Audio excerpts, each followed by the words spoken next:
2025년은 캐나다가 확장 버튼을 끄고 시스템 점검을 선택한 해다. 무작정 커지는 나라가 아니라 감당 가능한 구조로 다시 설계되기 시작한 해인데요. 외국인이 살 수 있는 부동산이 있다는 것 아시나요? 살 수 있느냐 없느냐를 가르는, 그래서 이 정책은 실수요자에게는 진짜 게임 체인저예요.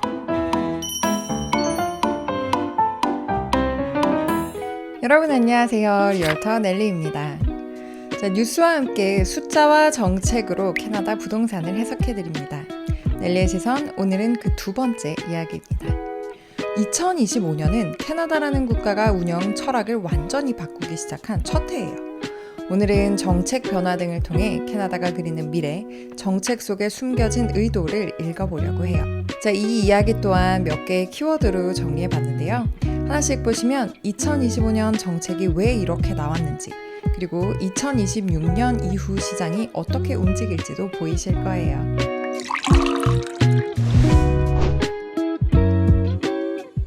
첫 번째 키워드는 과속 방지턱입니다.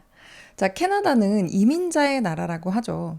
자, 그렇듯 이민을 통해 인구를 늘리고 늘어난 인구를 통해서 경제 성장을 끌어올리고 있었는데요.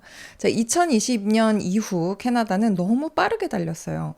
자, 이민, 유학생, 임시 노동자, 거기다 난민까지 모든 숫자가 너무 빠르게 늘었습니다. 근데 문제는 집, 교통, 의료, 교육 인프라가 그 속도를 따라가지 못했다는 거죠. 그래서 2025년 캐나다가 처음으로 브레이크를 밟습니다. 자, 가장 먼저 눈에 띄는 건 수용 인원의 대폭 삭감입니다. 2025년 영주권자는 기존 목표보다 무려 10만 명 넘게 줄었고요. 처음으로 임시 거주자의 수도 조절하기 시작했습니다.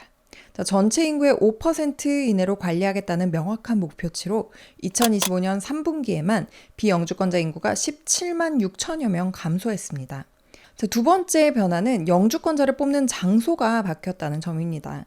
전체 영주권 승인 대상자의 40% 이상을 이미 캐나다에서 공부하거나 일하고 있는 유학생과 임시 노동자로 채울 예정입니다. 자, 밖에서 새로 들어오는 인원을 줄여 주택 수요를 억제하되 이미 적응한 숙련 인력은 놓치지 않겠다는 전략입니다. 자, 마지막으로 전체 숫자는 줄었지만 경제 이민의 비중은 역대 최고 수준으로 높였습니다. 자, 2027년과 2028년에는 전체 영주권자의 64%를 경제 이민자로 채울 계획인데요. 자, 아무나 통과시키는 게 아니라 보건의료나 숙련 기술직처럼 캐나다 경제에 당장 필요한 고성능 엔진 같은 인력만 골라서 받겠다는 뜻입니다. 또한 퀘벡을 제외한 지역의 프랑스어 사용 이민자 비중도 2028년 10.5%까지 계속 높여나갈 예정입니다. 자, 결국 2025년의 이민 정책은 단순한 삭감이 아니라 캐나다라는 국가의 지속 가능성을 위한 전략적 감속입니다. 자, 과속 방지턱을 넘느라 잠시 덜컹거리겠지만 이를 통해 사회의 안정을 찾고 정말 필요한 인재에게 집중하겠다는 의지가 담겨 있습니다. 자, 두 번째 키워드는 정밀 조준입니다. 앞서 말씀드렸듯이 전체 이민자 수는 줄었지만 기술직, 헬스케어 같은 핵심 직군은 오히려 더 강화됐습니다. 졸업 후 취업 비자도 이제는 아무 전공이나 가능한 시대가 아닙니다. 배우자 오픈 워크퍼밋 자격이 아무나에서 핵심 트랙으로 좁아졌고, 임시 외국인 노동자, Temporary Foreign Work Permit도 특히 저임금 스트림에 대한 압박이 커졌습니다. 이렇게 정밀 조준된 인구 감축 정책은요, 렌트 시장에 바로 영향을 주었습니다. 자, 특히 유학생 의존도가 큰 대도시에서는 벌써 가격 조정이 관찰이 되는데요. 자, 이런 정책으로 공실 리스크가 커지면서 투자 수익률이 흔들리고 가격 조정 압력은 더 커질 수 있는 전망입니다. 자, 이제 캐나다의 이민 정책이 복지가 아니라 국가 인력 전략의 핵심 수단이 됐다는 뜻입니다. 자, 집은 투자 상품일까요? 아니면 사람이 살아야 하는 인프라일까요? 자, 2025년 캐나다는 이 질문에 아주 명확하게 답했습니다. 집은 더 이상 투자 자산이 아니다. 주거 인프라이다. 자, 이 골조 아래 정부는 집을 투기 상품으로 만들던 구조 자체를 해체하기 시작했습니다. 자, 먼저 규제 패키지 첫 번째 보시면 외국인 구매 금지를 연장했습니다. 자, 2023년 첫 시행된 비거주자 주택 구매 금지가 올 초 한 차례 연장되면서 지금 2027년까지 외국인은 구입을 못하도록 되어 있는데요. 자, 사실 비영주권자의 주택 소유 비중 자체가 온타리오와 BC에서도 0.13% 수준으로 매우 낮거든요. 자, 그러다 보니 사실 법안이 발의됐다고 해서 가격적인 측면에는 거의 아무런 영향을 주지 못했습니다. 그래도 외국인 입찰 비중이 약 15% 감소하는 등 과열을 억제하는 효과 정도 있었다고 볼 수 있겠는데, 자, 경제적 효과에 대한 의구심에도 불구하고 캐나다 국민의 76%가 이 법안을 지지하고 있습니다. 즉, 캐나다 주택은 외국 투자자의 투기 수단이 아닌 캐나다 가족을 위한 집이어야 한다는 정부의 정책 기조를 공고히 하는 상징성이 뚜렷한 법안인 거죠. 자, 반면 외국인 투자 금지가 신규 주택 건설에 필요한 민간 자본의 유입을 막아 오히려 공급난을 심화시키고 있다는 비판적 시각도 있습니다. 그래서 잠깐, 자, 외국인 구매 금지법에도 불구하고 외국인이 살 수 있는 부동산이 있다는 것 아시나요? 자, 4유닛 이상 다세대 주택이나 빈 땅, 그리고 상업용 부동산이 그에 해당되는데요. 자, 외국인 구매 금지법의 진짜 목적은 외국인을 막는 게 아니라 자본의 방향을 투기에서 공급으로 돌리려는 설계에 가깝습니다. 두 번째 규제, 2025년 1월 1일부터 시행된 BC주 홈 플리핑 텍스인데요. 자, 한 문장으로 말하면 집을 사고 단기간에 되팔아 남은 차액에는 과세를 하겠다라는 정책입니다. 자, 적용 기준은 2025년 1월 1일 이후에 클로징되는 매매고요. 세율은 1년 이내에는 순이익의 20%, 1에서 2년 사이에는 슬라이딩 스케일로 세금이 부과되고 730일이 넘어가면 면제됩니다. 자, 계산은 순이익을 기준으로 합니다. 자, 매도가 마이너스 매수가에서 취득세, 리얼터 커미션, 변호사비, 인스펙션 비용 등등 각종 취득 부대 비용과 개선 비용 등을 모두 뺀 금액이 기준이 됩니다. 자, 또한 인생의 중대 변화나 고용, 학업, 안전 등을 이유로 빨리 팔게 된 경우에는 면제가 됩니다. 자, 판매 클로징 후 90일 이내에 신고하셔야 하고요. 분양권 전매도 동일 적용됩니다. 자, 규제 패키지 세 번째, 2025년 5월 1일부터 주정부 차원의 단기 임대 등록제가 시행되었는데요. 자, 모든 에어비앤비 호스트는 주정부 등록 번호를 반드시 확보해야 하고요. 자, 플랫폼은 이 번호가 없으면 리스팅을 의무적으로 삭제하게 됩니다. 자, 단기 임대의 기준 또한 30일 미만에서 90일 미만으로 확대됐는데요. 자, 주거용 유닛이 단기 렌트 시장으로 돌아오게 유도하고 있다고 봐야죠.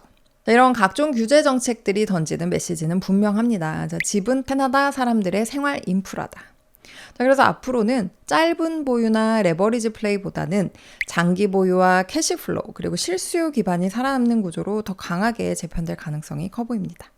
네 번째 키워드는 고밀 전환입니다. 자, 밴쿠버든 토론토든 캐나다 도심은 오랫동안 단독주택 중심의 저밀 도시 구조로 굴러왔습니다. 문제는 이 구조로는 이제 인구, 산업, 교통을 감당할 수가 없다는 건데요. 그래서 2025년부터 캐나다는 밀도의 방향 자체를 아예 바꾸기 시작했어요. 자, 단독 대지에 최소 3개에서 6유닛을 허용하는 스몰 스케일 멀티 유닛 하우싱 정책을 추진 중인데요. 자, 전통적인 고층 아파트 단지와 저밀도 단독주택 단지 사이의 거대한 간극을 멀티플렉스나 타운홈 등으로 메움으로써 기존 커뮤니티의 성격을 유지하면서도 인구 밀도를 완만하게 높이는 부드러운 고밀도화를 추구하는 것이다 라고 볼 수 있습니다. 자, 이건 그저 작은 규제 변화가 아닙니다. 자, 도시의 DNA를 바꾸는 작업인데요. 자, 앞으로 5년 동안 밴쿠버와 토론토의 단독 주택가가 지금과는 완전히 다른 모습으로 바뀔 가능성이 큽니다. 자, 이 정책은 제가 다음에 따로 떼어서 한번 영상을 만들게요. 자, 내용도 내용이지만 현재 단독주택을 소유하고 계신 분들, 또 주택 거래 경험들은 좀 쌓이셨고 다음 단계를 생각 중이신 투자자분들, 또 도시 중심지에 거주하고 싶은 구매자들까지 모두에게 각각 다른 이유로 매력적인 정책이거든요. 다섯 번째 키워드는 사다리 복원 프로젝트입니다. 2025년 금융 세제 정책을 보면은 방향은 아주 분명해요. 투자자가 아니라 실수요자, 그 중에서도 첫 집을 사려는 사람들에게 사다리를 다시 내려주겠다는 겁니다. 자, 집을 사고 싶은데 아직 다운페이 20%를 못 모았다면 어떻게 해야 될까요? 자, 캐나다에는 보험 모기지가 있습니다. 다운페이가 20%가 채 안 돼도 은행의 리스크를 정부 보증보험으로서 덮어서 대출을 가능하게 하는 구조인데요. 자, 예를 들어 50만 달러짜리 집을 살 때 다운페이가 5만 달러, 심지어 2만 5천 달러 뿐이어도 보험 모기지를 이용하면 구매가 가능합니다. 대신 구매자는 모기지 보험료를 추가로 부담하게 되죠. 기존에는 이게 집값 100만 달러 미만 주택만 보험 모기지가 가능했는데요. 2025년부터 첫집 구매자들과 신축 주택 구매자들에게는 이 한도가 100만 달러에서 150만 달러로 확대됐습니다. 이제는 5에서 10% 다운으로도 첫집이나 신축 주택이라면 고가 시장에 현실적으로 진입할 수 있는 문이 열린 겁니다. 자, 여기에 30년 상환까지 더해졌습니다. 원래 25년 상환에서 30년으로 늘어나면 월 페이먼트가 수백 달러까지 줄어들 수도 있고 그만큼 스트레스 테스트 통과 가능성도 높아지죠. 자, 이건 단순히 기간이 늘었다가 아니라 살 수 있느냐 없느냐를 가르는 차이가 됩니다. 그래서 이 정책은 실수요자에게는 진짜 게임 체인저예요. 자, 여기에 더해 신규나 첫 주택 구매자는 GST와 HST 리베이트를 주고요. 또 모기지 헌장 개편으로 보험 모기지를 가진 실수요자가 은행을 갈아탈 때 재심사 부담이 줄어드는 구조까지 더해지는 등, 즉 사기 전, 살 때, 그리고 사고 난 뒤까지 실수요자 중심으로 제도가 다시 짜이고 있는 겁니다. 그래서 이 모든 걸 하나로 묶으면 정부의 메시지는 굉장히 명확합니다. 자, 투자자는 계속 쪼이되 집이 정말 필요한 사람에게는 사다리를 다시 내려주겠다. 자, 그래서 이 정책은 밴쿠버, 토론토처럼 집값이 높은 도시에서 실수요자 복귀의 핵심 동력이 될 가능성이 큽니다. 자, 2025년 정책들을 딱 하나의 문장으로 요약하면 이겁니다. 2025년은 캐나다가 확장 버튼을 끄고 시스템 점검을 선택한 해다. 자, 무작정 커지는 나라가 아니라 감당 가능한 구조로 다시 설계되기 시작한 해인데요. 자, 이민은 더 정교해졌고 도시는 더 촘촘해지고 집은 투기에서 벗어나고 또 실수요자는 다시 시장 안으로 들어올 수 있게 되었습니다. 자, 2026년 이후의 부동산 시장은 정책, 도시 구조, 인구 흐름이 하나의 에코시스템으로 움직이는 시장으로 바뀔 거예요. 자, 그래서 지금이야말로 부동산 시장을 단순 계산이 아니라 구조적 관점으로 바라봐야 하는 시기입니다. 자, 앞으로도 저는 이 흐름을 여러분이 이해하고 활용하실 수 있도록 정책 뒤에 숨은 의도와 시장 변화를 정확한 언어로 계속 전달드릴게요. 자, 오늘도 함께해 주셔서 감사합니다. 지금까지 넬리의 시선 한입브리핑 널터 넬리였습니다. 감사합니다.